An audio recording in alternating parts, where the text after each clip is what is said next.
Majority Leader. Over the last several weeks, major challenges have dominated the headlines on a daily basis. Following the sacrifices Americans made to fight the coronavirus, our nation is gradually beginning to reopen.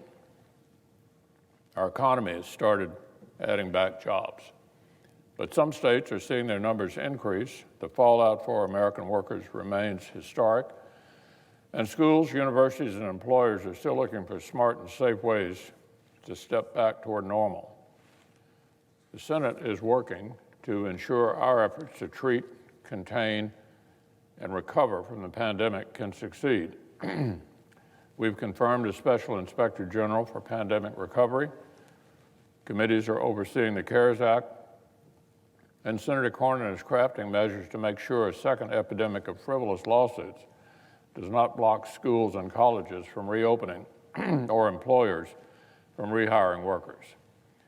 At the same time, the killings of Black Americans like George Floyd and Breonna Taylor have accelerated important conversations. With the leadership of Senator Scott of South Carolina, the Senate is preparing to add to the conversation surrounding law enforcement with our own serious proposal. Policies that would take smart steps without attacking the vast majority of police officers who bravely do their jobs the right way. But of course, Mr. President, there's also a long list of legislative priorities which the Senate was going to tackle before these new issues materialized. This Chairman Inhofe and the Armed Services Committee have been marking up the 60th consecutive National Defense Authorization Act, which I hope the full Senate will be voting on later this month. And here on the floor, we've also been considering a landmark bill to protect and preserve our nation's public lands for future generations.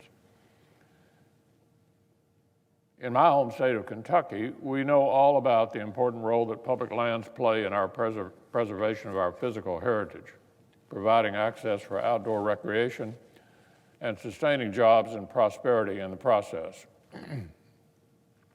Across the Commonwealth, outdoor recreation supports 120,000 jobs and drives nearly $13 billion in consumer spending. From natural wonders like Red River Gorge and Mammoth Cave National Park to historic sites like Mill Springs Battlefield and Camp Nelson, Kentuckians have grown up enjoying our public lands, and we intend to protect them for future generations. So let me give you an example. As I mentioned yesterday, when I came to the Senate, Kentucky was the only state in the Union without its own national wildlife refuge. We had plenty of history, plenty of heritage. We just need a little help to preserve them. With the support of hunters, boaters, and outdoorsmen in the Jackson Purchase region, I led the establishment of the Clarks River National Wildlife Refuge. It was a huge step to protect local species and our treasured Kentucky pastimes. This refuge has continued to grow over the years. Thanks to the Land and Water Conservation Fund and many willing sellers, it now makes thousands of acres available for appreciation, recreation, and tourism. Like many public lands, these wildlife areas make great neighbors. In a single year, more than 50 million visitors come to America's wildlife refuges nationwide and spend billions in nearby communities. Decades later, another Kentucky community was looking to safeguard its own national treasure. The Green River, which flows through Kentucky and meets the Ohio River near Henderson County, is one of the most biodiverse waterways on the entire continent. I was proud to take the lead once again, and alongside strong local supporters and a broad coalition of groups, we sent a bill to President Trump, and he signed it into law. We welcomed the Interior Secretary to Western Kentucky last year to cut the ribbon on the Green River National Wildlife Refuge. But Kentuckians know that ribbon cuttings are just the beginning. Our state has a newly designated public land that needs attention to get off the ground. We have well-established public lands that have opportunities to grow and improve. And we have places like the Daniel Boone National Forest, established more than 80 years ago, that need our careful attention and upkeep. The legislation before the Senate will help all of them. It will help us repair levees at the Clarks River National Wildlife Refuge. It will also help our 2 wildlife refuges continue to grow. It will help Mill Springs Battlefield and Camp Nelson keep teaching the history of emancipation and the Civil War to new generations.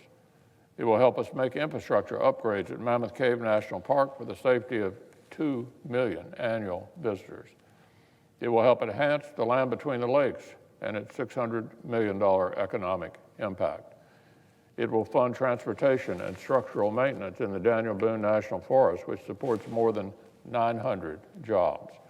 It will help us rehabilitate the Cumberland Gap and give future Americans the opportunity to literally follow in the footsteps of our early explorers.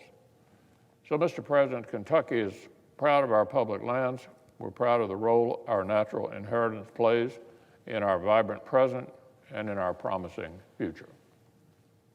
And of course, we are only just one state. Every one of my Senate colleagues has parks, forests, refuge, and historic sites they're equally proud of, that are equally central in their communities.